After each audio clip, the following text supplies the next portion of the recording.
Running a small business means I wear lots of hats. When I put on my hiring hat, I can count on LinkedIn Hiring Pro to make it easy.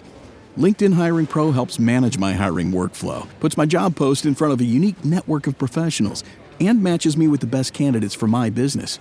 I can also share my job with my network. No other job site lets me do that. No wonder most small businesses say they'd use LinkedIn Hiring Pro again. Hire right the first time.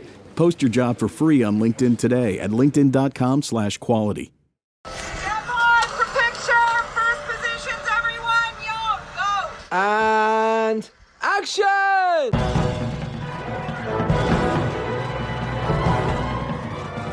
Hello and welcome to this week's episode of the Filmmakers podcast. This is a podcast where we talk filmmaking, from studio films to indie films and everything in between. How to make them, how to get them made, how not to F them up, in our very humble opinion. I am your host, Dom Lenoir. Giles Alderson, AWOL.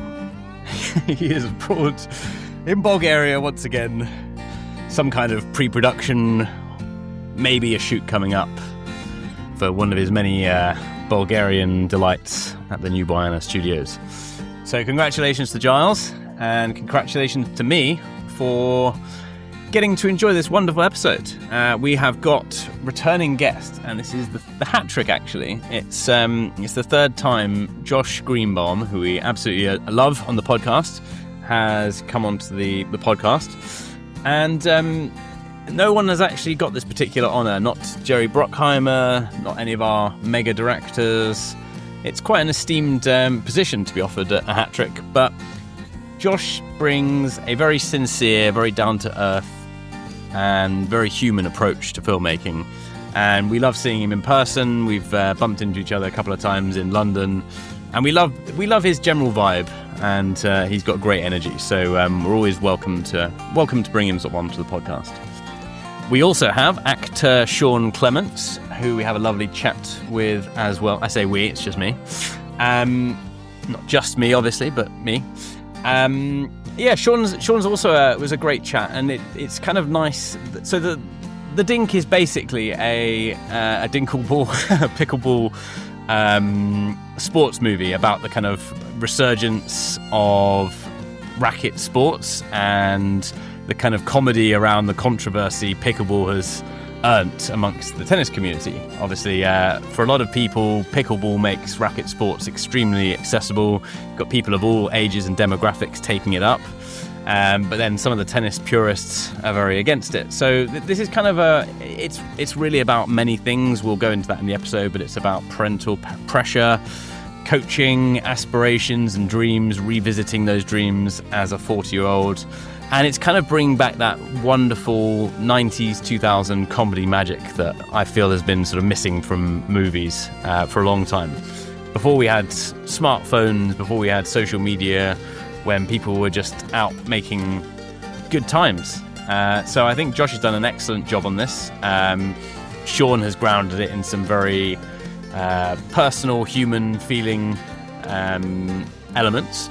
And it's got some really good themes. So we're going to dive into all of that fun and games as the episode goes on. There may be some shenanigans. There may be some bromance. But above else, hopefully you'll learn a lot about filmmaking and how to work with brilliant non-actors, how to work with brilliant improvisers, what working with collaborators like Ben Stiller brings to the table, and yeah, just having a good time, hopefully.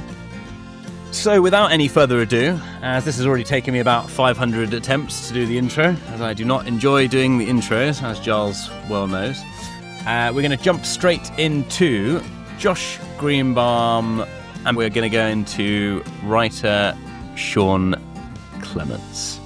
Pun very much intended. We hope you have a ball. Welcoming back Josh a third time. Hey, Dom. Good to see you. Sorry I missed you for a second. I had to charge my computer. I was about to die. So, okay. Great to see you. Great to see you. No hugs this time, but virtual hugs, I'm sure. Virtual, exactly. I'm so glad to see you. You know, I was looking at the number of guests we've had back 3 times, and the list for 2 is very short. You've beaten Jerry Bruckheimer, Hey, who's been who's been on twice, but I haven't been able to make time for Jerry even once. So you're 3 times. I feel very honored. Do I get is there like a robe that I get to wear, like a 3-timers club, I or a was hat? Or do I I have was to make it thinking to like 5 probably? I was thinking like a gold chain that's kind of made out of like Oscar ringlets. Oh, But this I with the like. podcast logo. Please send it. I'll get you my address. Excellent. But you have to wear it to like all your premieres. Oh, okay. Fair enough. Oh, so yeah, congratulations on another classic comedy escapade. Thank you. Yeah, I very much enjoyed the Dink. It was great to see that sort of 90s, 2000s comedy being sort of brought back into the fold. Yeah. There was a lot of there was a nice element of nostalgia in there, like just purely from the visual and the tone and Yeah. the whole sort of makeup of it. But there was a lot of really nice themes that I kind of enjoyed. Parental, overbearing. I mean that father sort of son dynamic and striving for excellence, although it kind of works in the sports world, is actually very, very universal, isn't it? It is. So let's start with the themes. Inspirations. I've spoken to Sean a couple of times on earlier about the writing process, but I'd love to know your route in and what inspired you to want to do this as your next movie. Yeah. I mean, I think it's a good place to start is that it was a very funny screenplay, which is obviously critical. Sean's a very funny writer. But beyond that, it was about something. And there were, for me, that's everything. Like, I don't care how absurd and how silly the world gets, even in a film like Barb and Star Good Vista Del Mar, my first narrative feature, it was, it certainly has talking crabs and, and floating culottes and all sorts of absurdity, but it needs to be about something. I think that was ultimately I could see there was a richness there and the emotionality and the themes of it. And, we talked about it, obviously there's a father-son dynamic, but there's identity, there's ego, there's second chances as a big theme.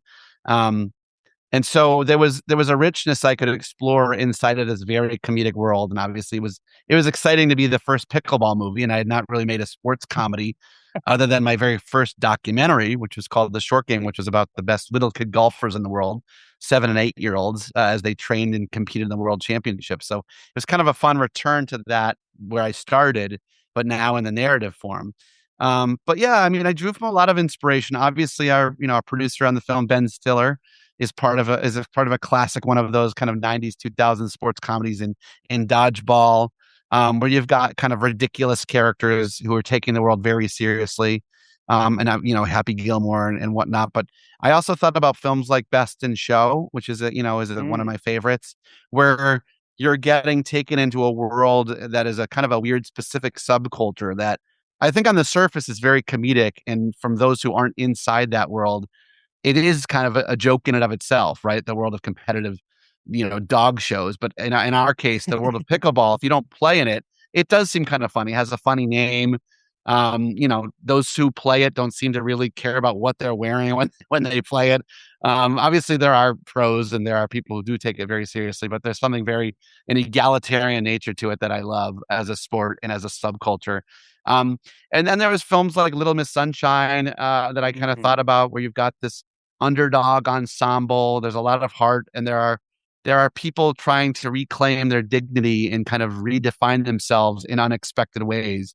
So there was lots of touch points and touchstones. I think the last movie I remember referencing when I first talked to Ben Stiller and Sean and Jake was The Wedding Singer, which another one where you think about an Adam Sandler movie, you think it's this one thing, but actually it's a rather grounded, emotionally honest character study and character story. And so I kind of wanted to put all those things in a pot and stir them up, and then of course add pickleballs, add paddles, and then of course the fun of getting to shoot the pickleball matches themselves is was a unique challenge because I couldn't look at other films and say, well, this is how this pickleball film did it. So that's exciting. You get to kind of reinvent a style and a look and a way to shoot a film. So there was a million ingredients that kind of came in, including, of course, Jake Johnson being involved. I mean, Jake is an old friend. We've worked on many projects together, and anytime I get the chance to work with him, I jump at it. So, I mean, yeah, I love all the many reasons and the collaborators you've already mentioned there. I mean, something I'd just like to jump a little bit more into is that kind of, because I think you really nailed that capture of when you're a kid and you play. I mean, I'm guessing it's almost identical in America to in the UK, but you play sports like every break you've got, you play it after school, you do something, whether it's football or playing catch or, or whatever. And it's one of those things where you don't think about it, but you do it emphatically every single day, and it's your life when you're a kid. And somewhere along the line, you maybe are the best in your group or you're in the top team, and you think, okay, this is something that I can be really, really good at. And then as you get into your 20s and you get into work and your jobs and your adult life and you those things kind of drift away without even realizing. And then you get to this sort of mid 30s, 40s point, and you're like, hang on, I'm not actually good at sport anymore. Or like, what can I do to bring back some of that magic of just, being away from phones, being outdoors, playing with people and doing that thing. And I think you captured that incredibly well. Like, is there anything like in there that we can maybe like dive into a little bit? Yeah, no, I think you're exactly right. I mean, I think there's a couple of things. I mean, the universal version of that, I think, is exactly what you said, is we all hit a point in our lives when, like, yeah, sports were a big part of our lives growing up, be it, like you said, but if you played it competitively or not, it tends to be a big part of your identity. And as you get older and you have to work and whatnot, that thing falls away. And so you kind of yearn for that. How do I get back into it? I think in Dusty's specific character case, it became because he was so good, and this is true of Sean Clements, who wrote the screenplay. He was a very good competitive junior tennis player in like high school. And there always comes a point where you run into the wall that is someone who's infinitely better than you. And so you thought you were this big fish in this, you thought you were the best, but it turns out you were just a big fish in a small pond. And when you run into someone like Andy Roddick, which is what, the pro tennis player Dusty runs into, you realize, oh, I'm not at the level at all. And I think obviously in Dusty's case, that totally rocked his sense of identity. He had been spending all of his life, up until that point, 17 years of his life on this one path. And now that path was gone. It was a dead end. And instead of maybe backtracking or trying to carve a new path, he just stayed right there and said, this is who I am. And he kind of was in a state of arrested development and said, I'm a pro tennis player. I was the guy that almost beat Andy Roddick. And in doing so, he never developed beyond that. And I think, as you see in the film, that's much to his detriment. And so what he winds up doing is he winds up having to go and search in the last place he ever would think he would find himself, or a new version of himself, which is on the pickleball court. And through relationships with, several women who are 30 years his senior, including the great Mary Steenburgen. So yeah, I think there was a big part of that storyline of like that we all can relate to, of like, what do you do when the path you carved out for yourself is no longer an option? So that's a great pitch reduction there. I like that a lot. Yeah. That's why they pay you the big bucks. So let's talk a little bit about when you got the first script from Sean. I mean, you mentioned some unbelievable collaborators there for a start. Let's go with getting the first version of the script. What your first take was in terms of building it out to direct.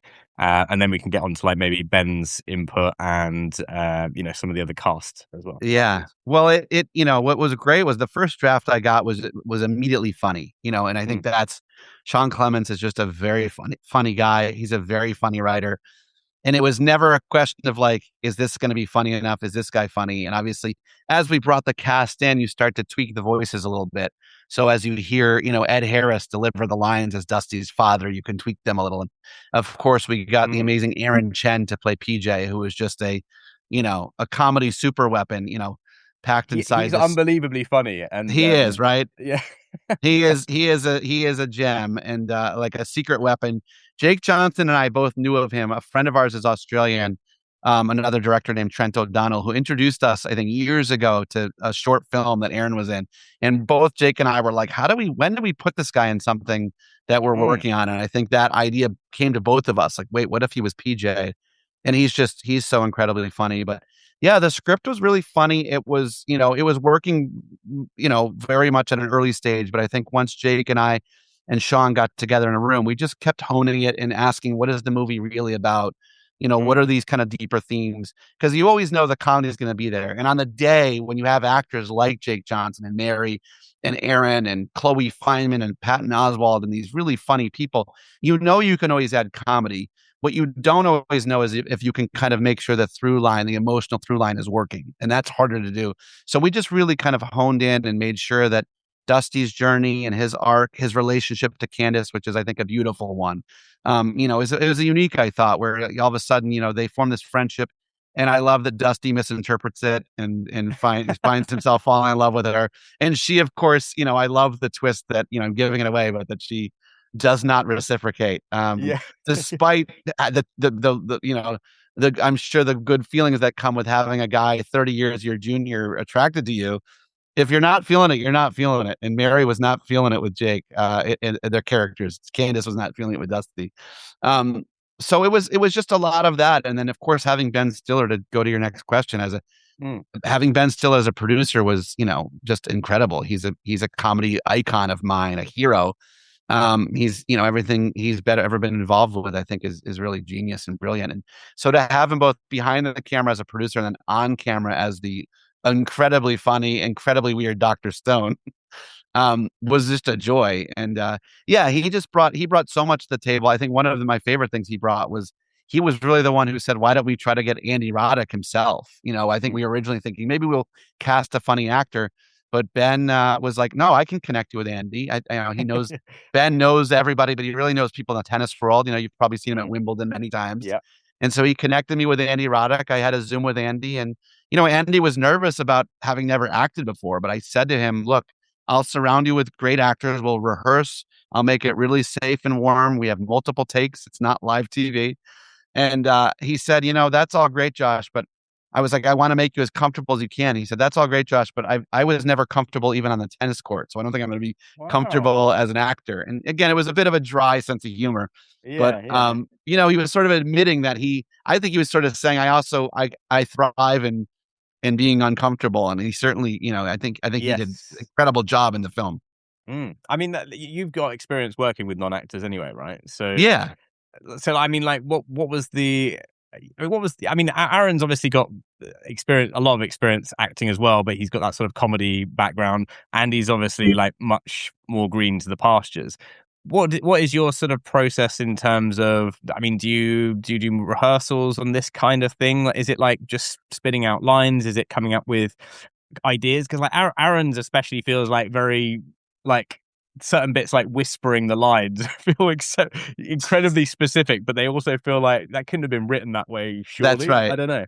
It's a combination of a lot of different things, and every actor needs a different tool, a different approach. And so I try to approach it all differently, but really in service of what do the actors need. And really, it's trying to create an environment where nobody feels like they can fail. That's kind of like my secret ingredient, where people feel safe to try things. And if it doesn't work, great. We'll try it again. We'll try a different version.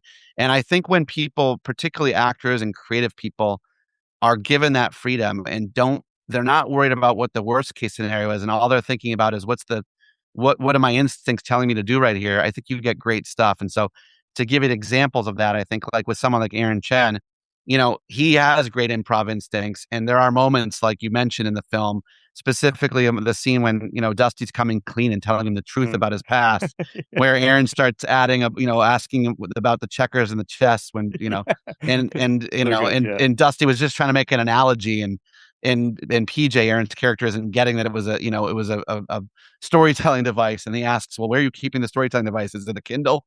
Those are all, Aaron Chen ad libs. On the flip side, with like someone like Andy Roddick, who's new to acting, or even honestly, Ed Harris, who is new to comedy in many ways. He had not really done a lot of comedic acting at all, even though Which is he's so weird because obviously he's incredibly funny. he's incredibly funny. And what Kind of I'll like say Liam is Neeson, right? He can play deadpan so convincingly that it makes that's him right. funny. I think you can really take a phenomenal actor like Ed Harris and make them very funny because so long as they play the real version of the scene, they play it straight, they play it earnest. What is their character feeling? It becomes really funny given the circumstances. So when Ed Harris delivers his kind of big speech about how much he hates pickleball and sees it as a cancer on society, I sort of said to him, hey, deliver this with the same intensity and gravitas that you gave your Apollo 13 speech with. And if you do that, it will be funny. You don't need to do anything different to make it extra funny. Just deliver it in the straight, earnest way. And Ed immediately understood that and is incredibly funny in the film. And I mean, what a gift to have him in my cast. It was incredible. And so, and similar with Andy, he knew not to push and try to make things funny. It's just play them straight, play them real. Yes, yeah, and I suppose when you got like a slightly more whimsical character opposite, you can have one that's, I mean, by having a deadpan character, it That's right. immediately makes the dynamic right. So I mean, what might you have said to Andy as a maybe first shoot scene in terms of, because he plays it so down the line and just comfortable, but like with a bit of like off energy, like sensing that something's a bit weird in how he's being talked to, which is like exactly as the scene is written. So yeah, I mean, it's really just like, what I tell any actor. It's like, listen to your scene partners, stay engaged, and try to react organically and naturally. And Andy did a great job of it. I think that can be hard because you've got cameras on your right, there's lights, there's direction, you're thinking about so many things. But if you can sort of let go of all that and just look at your scene partner, or in his case, partners, and engage and lock in, that's half the battle, is trying to let go of everything. And I think him having a broadcasting career probably helps a little bit, where he can shut that part of it down. But then again, just delivering his lines really straight and trying to not be funny is a gift in and of itself, because I think that's where the funny lies. And he did an incredible job at that. So just briefly touch on music, because that does actually set a lot of the tone. Like obviously the cinematography has a very nice sort of melancholic 90s, 2000s feel, which I think immediately sweeps you into that, but the music as well. Can you just talk about those two quickly? I think we've got a couple of minutes left to... Yeah, I mean, in terms of music, music is emotion, right? And so it's sort of everything to me. And I there's nothing better when you start to pair music with your visuals, and all of a sudden, the first thing I do in any film is I start to make a playlist of like, what does this movie, what does this movie need to feel like? And to me, it's the shortest path between trying to communicate tone, because I can use a lot of flowery words, but but everyone might interpret them differently, and maybe they're not the exact right words. When you play a song, I think everybody feels the same thing. That's what's kind of beautiful about music. And so, yeah, it was, and obviously, first and foremost, I had Dara Taylor compose our score. I've worked with her now 3 going on 4 times, because she's scoring another new movie I've got coming out next year. And she's just incredible, and really comes from a place of character and emotion. But then we have a lot of lovely needle drops in the movie, because music is a story point, right? This idea that Candace loves country music and Dusty hates it and thinks it's a horrible genre of music. And she, once again, is teaching him to let go of what he thinks he knows. He thinks pickleball's dumb. He thinks tennis is the greatest thing. And he thinks he's the hammer, this old version of himself. And he needs to let go and try something new. And so he does. And I think obviously there's that great scene where he finally lets go and starts listening to her country playlist she made him. And he's sobbing and he's belting the lyrics out. So it was really, really fun. And we got a great performer and Michael Warren to play live. We got a song of his he played live at the honky tonk scene. And one of my favorite needle drops in the whole movie, which is a total left curveball, left turn, is the slow motion scene where PJ's walking through the club and we're playing Britney Spears' Work Bitch. And and he slowly starts in slow motion taking off his clothes. You're like, what is going on? And then he dives, belly flops into the pool and swims. And we do this all in a oneer. And then he gets to Dusty and says, "You wanted to see me, boss?" And these two guys are just having a meeting in the middle of the day in the pool, which of course Ed Harris is not pleased about. But that song to me brings that whole scene to life. It's like the last song you'd ever expect to see in the middle of this movie, in the middle of PJ walking through the club. but it ties them all together so beautifully. Yeah, Josh, thank it's you. been a pleasure. Yeah, Dom. You know, play your cards right. You might be number 4 on the Oh, podcast. fingers crossed. I've got another one coming out in the future, so maybe we can talk about that one. But I'm sure always a I'm sure pleasure we can. seeing you and speaking with you. Lovely to see you, Josh. See you later. Good luck. All right. Bye, Dom. Bye-bye. Thank you. Thanks.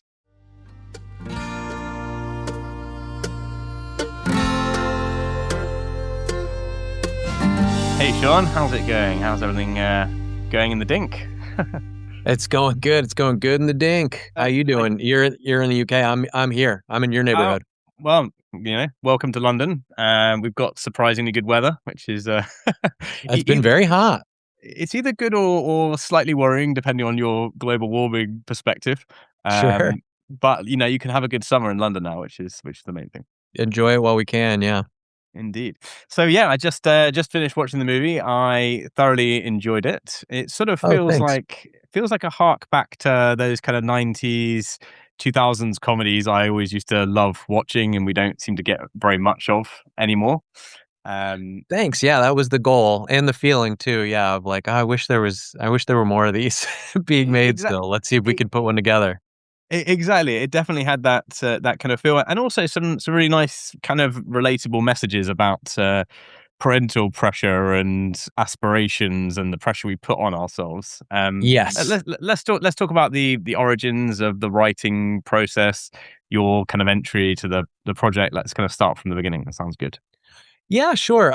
So I've been a screenwriter for a while now, but I grew up as a tennis player, and it was something that was a big part of my identity when I was a kid and when I was in high school. And I, as a lot of athletes do, I kind of hit the end of the road with that story, and I put it away for a long time. And then, as an adult, I tried to pick the game back up and had some bumps in the road, and couldn't really do what I used to be able to or what I wanted to, and was kind of pushing myself and hurting myself trying to get back. And somewhere along the way, my mother said that I should play pickleball. Said, why don't you try it? She and my dad had played tennis too, and she was like, just give it a shot. It'll be fun. And I said, no way. And eventually I got worn down enough by a friend of mine who was visiting LA and played a lot where they live, and said, let me introduce you to the beautiful game. And so I went out on the court and picked it up pretty quick. And as soon as I got home, I said, when can I play again? Because it's a silly game, and you're playing with a wiffle ball basically. The sound some people are annoyed by, but just being on the court and hitting with a friend, and the kind of social aspect of it, and how long the points could be, and everything about it just felt fun. I didn't have the same baggage that I had with tennis, so I started playing a lot, and that led me to playing with a lot of different groups of people. And when I would go to, daytime mixers in Beverly Hills with a lot of strangers, there were a lot of older retired people who would play with me, and they really treated me like I was a good athlete, which is something that I like and couldn't find anywhere else. And that made me go back a lot more. And, there was definitely stuff that I had to learn from them in terms of, there was an experience level and a finesse and a placement thing that they could do that had me running all over the place. But Yeah. also, they wanted to be partnered with me because I'd fight to run things down. And so it just became this dynamic where I suddenly had all these friends that were 30 years older than me, and we were playing pickleball, but then we're going to go get coffee first, or we're going to meet up to play outside of the mixer. And it just struck me as funny, this unlikely community where people from totally different age groups and people who seemingly wouldn't have anything in common were striking up these friendships. And I said, wow, I feel like there's a story here. And pickleball, of course, was all over the news with how angry the tennis community was. And I had a friend who actually was like, Yeah. had been a diehard tennis player when I met him and was a member at a club, a private club, and was trying to get pickleball courts added. There was only one at the club and he wanted more, and he was telling me about how contentious and how much vitriol there was in these meetings, and he's out trying to rally votes and, side channel with people and trade favors to kind of get these courts approved. And it just was funny because the process that people were taking very seriously, and ultimately it's about something that the name is kind of silly and the game looks kind of silly. And so it felt like between those two elements, there was maybe a movie there. If you've ever blasted synth beats from your boombox or burned CDs for your besties, this one's for you. As people get older, much like their music tastes, their health needs change. AG1 is the simple daily health drink designed to deliver over 75 essential daily nutrients and pre- and probiotics to support energy, digestion, and mood, so you can make the most out of every decade and dance break. Learn more at drinkag1.com. Yeah, I mean, I think I love so much of what you've covered there is just hugely relatable, and I think, I had a kind of similar thing. My friends have been trying to get me into pickleball as well. I've got a friend that's very good at tennis, and it's a horrible experience. I'm going to name him. He's called Connor. He's on the podcast as well. But he's very good. He's in ladders, so he plays tennis all the time. Whenever I play him, I get thrashed. So he's like, go and play pickleball. Maybe we'll have like an open sort of contest. So it's something where I feel like so many people, when they're in school, when they're in college, used to be like rallied together into these like team sports and games and, getting away from the phone addiction, which is like taking over everything these days. And like anything that can kind of level that playing field, bring generations together is such a genius idea. And I love the fact that you've sort of managed to put that into a kind of film context and personalize it as well. So in terms of like the rest of the story, like the story of the big contest with Andy Roddick, like how did those elements sort of come into the creative process? Were there any kind of big showdowns in your in your early like career, or any kind of role models? Because I think that and I wasn't good enough to get beaten by Andy Roddick. Okay. You had to be really good to get crushed by Andy Roddick when you were a kid. Yeah. I was more fighting with, just the other kids on my high school team. But yeah, I think, once I kind of settled on this idea of, okay, it's somebody from the tennis world who their identity is that they are a tennis player, and circumstances are going to force them to try pickleball against their will or against all odds, then it was, an opportunity to kind of heighten what my story was and take to this place of like, well, what if they were, someone who really believed they were going to go pro, and his coach being his father and all of the sort of like kind of juicy emotional stuff that could be tied up in that. And, part of it also was that element was in the story, but when you get the casting of, I had written it with Jake Johnson in mind, and we've been friends for a long time, and I think he's such a great actor, and he was so good for this role.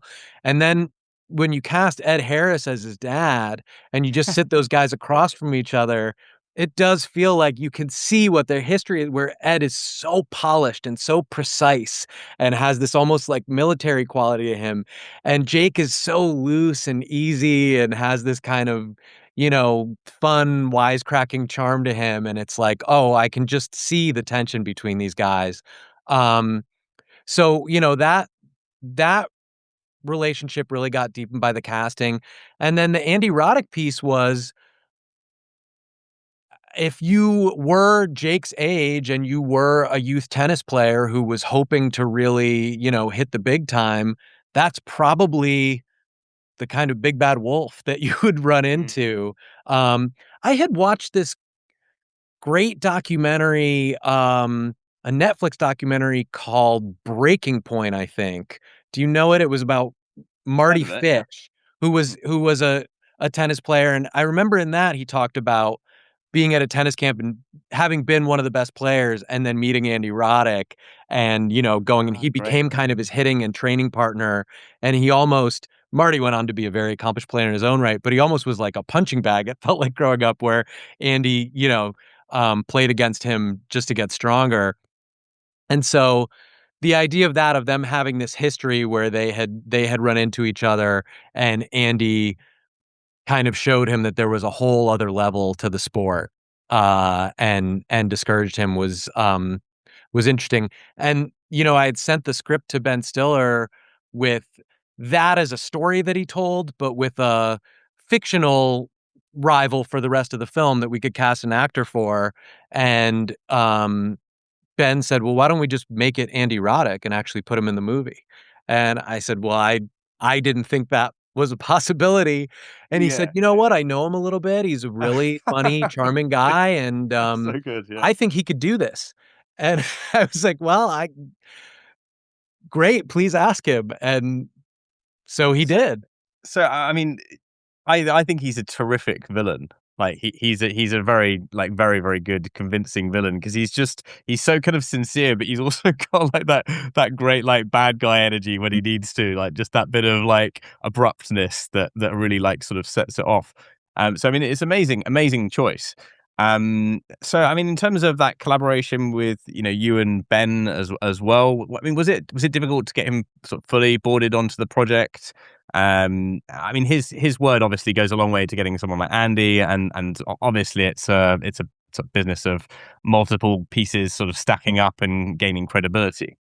No, yeah, it definitely, yes. His support opens a lot of doors, but I had a little bit of a history of working with Ben. I had written on some projects for him, and we had collaborated and seemed to have a good working dynamic. And so I think I had enough trust from him that when I told him that I had finished writing a script and it was a fun sports comedy and it felt like a little bit of a throwback 90s 2000s comedy, the kind of thing that he used to make and be the king of, that wasn't around as much anymore, that he was intrigued enough to read it. And then, he pretty immediately said, I want to help you get this made. And there was still a lot of work to do. And there were, notes and rewrites from him and from Jake and from, as always, to kind of make it stronger and make it better. But once he said, like, I want to help you get it made, that made it feel like, oh, this is really possible, that this could be a movie that people watch, which is happening now. And it's amazing. Yeah, it is amazing. I mean, just to talk a little bit about notes, because it's always great to see how you come up with an original screenplay, and there's so much great sort of feedback from genius comedy actors or other players. Was there anything in particular that Ben kind of brought, or anyone else sort of in the main sort of cast team, that maybe influenced some of the dialogue or the way the scenes played in a very specific way that you can think of off the top of your head? Yeah, well, there was, I mean, Obviously, there are loads of everybody ends examples, up pitching in. I mean, Ben suggesting that we cast Andy obviously was huge. And then, in terms of like scene by scene notes, I would say that Jake had worked with Josh Greenbaum, the director, before. Jake is he's a very natural, grounded actor, and he has this great, easy energy about him. And so I think he was very aware of if a line felt, overwritten or felt false, or he would say, like, I think we can make this wording, I think we can make this line shorter and tighten it. And he's going to be able to act across some things that maybe I had spelled out in the script that didn't necessarily need to be underlined as much. And so that was helpful. But Josh, when he came in, was so good. I had worked for 15 years in television and writing on sitcoms, but this is the first film, I'd ever gotten made, and it is a different animal. And there was one specific scene that I had written early on where I had kind of stepped out this moment, like made it very long and tried to create all this tension. It's the scene where he actually serves and he hits the quarter. I had really lengthened that, where he takes a practice shot and it goes too far away, and And I was like, I want to generate this feeling of unease of like, are we going to, is he going to be able to hit it? And Josh really encouraged me, like, let's shorten this and just get to it and like show what this guy can do. And I said, well, this is a really good version of the scene though. Like there's all this tension in the scene. There's all this drama to it. And he was like, yeah, and that's good for the scene, but what's good for the movie? What does the movie want it to be? Which is, it's one of the first scenes of the film. We don't know these people yet. Let's show them, hey, this guy's really good. He seems like a slacker. He seems like a washout, but he has a special ability. And that needs to be established, and we don't need to really be in peril before that. And it just like gets you moving and gets in. And so I remember thinking of that as like just that one moment made me go back through everything and look at where am I getting too